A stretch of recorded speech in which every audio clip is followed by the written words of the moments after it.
કાયનાત અંસારીનું નામ સામે આવ્યું છે। હરિયાણાના શૂટરના આપ નેતા સાથે સંબંધ। ગુજરાત એટીએસે તપાસની શરૂઆત કરી કે અહીંયા ગુજરાતની અંદર તેમને આશરો કોને આપ્યો હતો।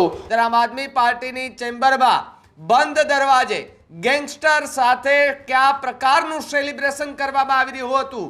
મહાપંચાયતની અંદર આ સાપ શૂટરો હાજર જોવા મળ્યા હતા।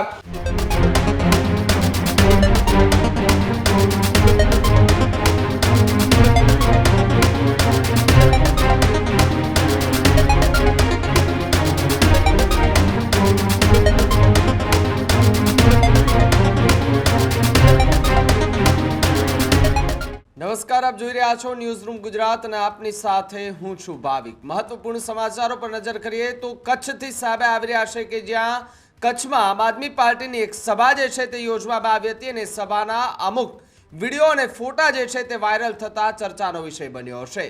રાપરમાંથી ઝડપાયેલા હરિયાણાના શૂટરના આપ નેતા સાથે સંબંધ હોવાના સમાચાર જે છે તે અત્યારે મળી રહ્યા છે અને ફોટો અને વિડીયો જે છે તે વાયરલ થઈ રહ્યા છે। આશ્રય આપનાર તાર આમ આદમી પાર્ટી સાથે એ જોડાયેલા તાર જે છે તે જોવા મળી રહ્યા છે। ખેડૂત રાત્રિ સભામાં ઇટાલિયા અને ઈશુદાન ગઢવી જે સમયે ઉપસ્થિત હતા તે દરમિયાનના દ્રશ્યો જે છે તે વાયરલ થયા છે। આમ આદમી પાર્ટીના નેતાઓ અને હોદ્દેદારો વચ્ચેના ફોટા વિડીયો છે એ પણ વાયરલ થઈ રહ્યા છે। આમ આદમી પાર્ટીના નેતાઓ સાથે અને હોદ્દેદારો વચ્ચે શૂટરોની તસવીર જે છે તે વાયરલ થઈ રહી છે। આમ આદમી પાર્ટીના પૂર્વ કચ્છ જિલ્લા પ્રમુખ સાથે બંને આરોપીના ફોટા જે છે તે વાયરલ થતા અત્યારે ચર્ચાનો વિષય બન્યો છે। તો બીજી તરફ કુખ્યાત ગેંગના શાર્પ શૂટર સ્ટેજ પર ખુલ્લે આમ ટહેલતો જોવા મળતા અત્યારે ચકચાર જે છે તે મચી ગઈ છે। ત્યારે આમ આદમી પાર્ટીની ચેમ્બરમાં બંધ દરવાજે ગેંગસ્ટર સાથે કયા પ્રકારનું સેલિબ્રેશન કરવામાં આવી રહ્યું હતું તેને લઈને પણ સવાલો જે છે તે ઊભા થઈ રહ્યા છે। આપણા એક્સક્લુઝિવ તસવીરો જે છે તે દેખાઈ રહ્યા છે કે જ્યાં જે કચ્છની અંદર જે કાર્યવાહી કરવામાં આવી હતી આ કાર્યવાહીને લઈને ગુજરાત એટીએસ કે જેમણે કાર્યવાહી અગાઉ કરી હતી, પૂર્વ કચ્છ પોલીસે 21 તારીખે 2 આરોપીને દબોચ્યા। તો બીજી તરફ સમગ્ર મામલે આમ આદમી પાર્ટીના હોદ્દેદારો જે છે તે અત્યારે મૌન ધારણ કરીને બેઠી ગયા છે। કોઈ જાતનો જવાબ ન આપી રહ્યા હોવાની ચર્ચા અત્યારે જોવા મળી રહી છે। ત્યારે કચ્છ જિલ્લા આમ આદમી પાર્ટીના હોદ્દેદારો જે છે તે વિવાદમાં સંપડાયા હોવાની ચર્ચા અત્યારે થઈ રહી છે। આપના દ્રશ્યો દેખાઈ રહ્યા છે કે જ્યાં જે શૂટરો છે એમને આશરો આપનાર એને રાખનાર જે વ્યક્તિ છે એમની એ વિડીયો એ રીલ જે છે તે વાયરલ થઈ રહી છે। તો બીજી તરફ પોલીસે જે છે તે અગાઉ પણ એ સર્ચ ઓપરેશન હાથ ધર્યું હતું। એટીએસ પણ ત્યાં હતી। એટીએસે અલગ અલગ દિશાઓમાં તપાસ હાથ ધરી હતી જ્યાં હરિયાણાની રોહિત ગોદારા નવીન બોક્સર ગેંગના શાર્પ શૂટરો સાથે આપ હોદ્દેદારોના ફોટા વિડીયો જે છે તે વાયરલ થતા ચકચાર મચી હતી। આપને જો આ દ્રશ્યો દેખાઈ રહ્યા છે કે જે શાર્પ શૂટરો સાથે બંધ બારણે કયા પ્રકારનું સેલિબ્રેશન કરવામાં આવતું હતું તેને લઈને પણ એક સવાલ જે છે તે ઊભો થઈ રહ્યો છે। જો કે આમનો જવાબ આમ આદમી પાર્ટીના નેતાઓએ હજુ સુધી નથી દીધો। પ્રદીપ મારી સાથે જોડાયા છે। પ્રદીપ, જે રીતે શાર્પ શૂટરો જે હમણાં 2 પકડાયા, એટીએસની આ સૌથી મોટી કાર્યવાહી કરવામાં આવી હરિયાણાની અંદર હત્યાકાંડ પછી ગુજરાતના કચ્છ અને રાપરની અંદર રહેતા આરોપીઓની ધરપકડ કરવામાં આવી, પરંતુ એની વચ્ચે કેટલાક શાર્પ શૂટર કે જે આમ આદમી પાર્ટીના નેતાઓ સાથે જોવા મળ્યા। આમ આદમી પાર્ટીના નેતાઓ સ્પીચ આપી રહ્યા હતા તો ખુલ્લેઆમ પાછળ ટહેલતા જોવા મળ્યા।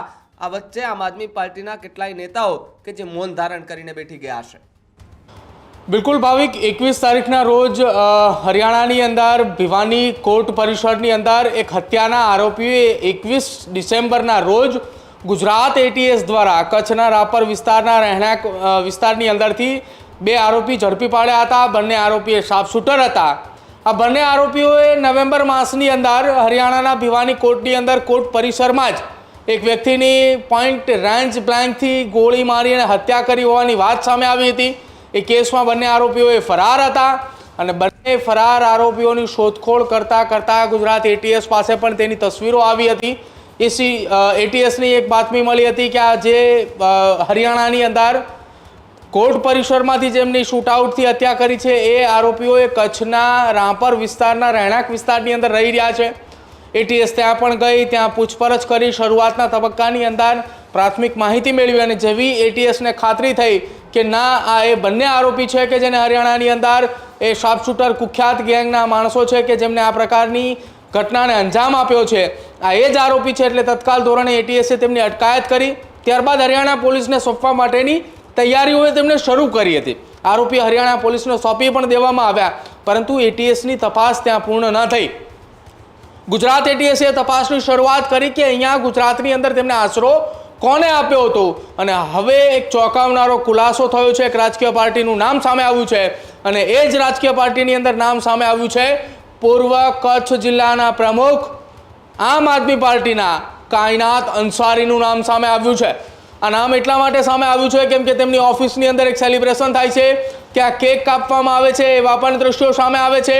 થોડા સમય પહેલાં કચ્છની અંદર યોજાયેલી ખેડૂત મહાપંચાયત, જેમાં ઈશુદાન ગઢવી, ગોપાલ ઇટાલિયા સહિતના નેતાઓ હાજર હતા અને એ જ મંચ ઉપરથી એ શખ્સ ત્યાંથી પસાર થતો જોવા મળ્યો હતો. 14 ડિસેમ્બરના રોજ ભચાઉના કટારિયા ગામે આમ આદમી પાર્ટીના હોદ્દેદારોની જે મહાપંચાયત હતી એ મહાપંચાયતની અંદર આ શાર્પ શૂટરો હાજર જોવા મળ્યા હતા.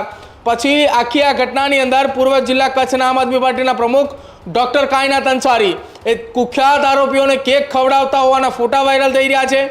પૂર્વ કચ્છ આમ આદમી પાર્ટીના પ્રમુખની બંધ ચેમ્બરની અંદર શું થઈ રહ્યું હતું તેને લઈને પણ હવે સવાલો ઉઠી રહ્યા છે. હરિયાણાની ભિવાની કોર્ટ પરિસરની અંદર હત્યા મામલે આ બંને આરોપીઓ એ ફરાર હતા. જોકે હવે આ રોહિત ગોધારા અને નવીન બોક્સર ગેંગના શાર્પ શૂટરો એ આમ આદમી પાર્ટીના હોદ્દેદારોની સાથેના ફોટો વાયરલ થતાની સાથે જ હજુ સુધી આપના એક પણ નેતાએ આ મામલે મૌન તોડીને જવાબ નથી આપ્યો. ગતરોજ લગભગ રાત્રિના 9 વાગ્યાના સમયની અરસાની આસપાસથી આ સમાચાર એ તમામ જગ્યા ઉપર સામે આવ્યા હતા કે આમ આદમી પાર્ટીના નેતાઓની સાથે આ બંને ગેંગના માણસોના ફોટા એ જોવા મળી રહ્યા છે, જેમાં જવાબદાર હોદ્દેદાર તરીકે આમ આદમી પાર્ટીના કચ્છ જિલ્લાના પૂર્વ પ્રમુખની સાથે કેક ખવડાવતા પણ ફોટા છે, મહાપંચાયતના મંચ ઉપર પણ ફોટા છે. જો આ જ જગ્યા ઉપર એક ઉદાહરણ તરીકે આપણે જ્યારે વાત કરતા હોય ત્યારે દારૂના કોઈ બુટલેગર સાથે ભારતીય જનતા પાર્ટીના કોઈ નેતાનો ફોટો હોય છે તો આમ આદમી પાર્ટી રાત્રે 11 વાગે પણ પોતાનો જવાબ આપે છે. આમ આદમી પાર્ટીના નેતા ઉપર કોઈ જૂતું ફેંકાય તો આમ આદમી પાર્ટીના પ્રદેશના પ્રમુખથી લઈને ટોચના નેતાઓ એ રાત્રે 11 વાગે, 12 વાગે, 1 વાગે જવાબ આપે છે. અહીંયા એ બે કુખ્યાત ગેંગના શાર્પ શૂટરોની સાથે આમ આદમી પાર્ટીના નેતા જોવા મળી રહ્યા છે. આ મામલે ન તો પ્રદેશના નેતા ઈશુદાન ગઢવી બોલી રહ્યા છે, ન તો આમ આદમી પાર્ટીના ધારાસભ્ય ચૈતર વસાવા, મનોજ ચોરઠિયા કે પછી કાયનાત અંસારી આ મામલે કોઈ ખુલાસો હજી સુધી કર્યો. એટલે સવાલ એ ઉઠી રહ્યા છે કે જે નવીન ગોધારા અને તેમની કુખ્યાત ગેંગના શાર્પ શૂટરો, આ શાર્પ શૂટરો સાથેના ફોટા એ વાયરલ થતા હવે સવાલો ઉઠી રહ્યા છે ભાવિક કે આ મામલે ક્યારે જવાબ આપશે. અને આ જવાબ એટલા માટેની વાત છે કે તેમની સાથે શું સંબંધ છે ભાવિક. જી પ્રદીપ, ખૂબ ખૂબ આભાર જોડાવા બદલ.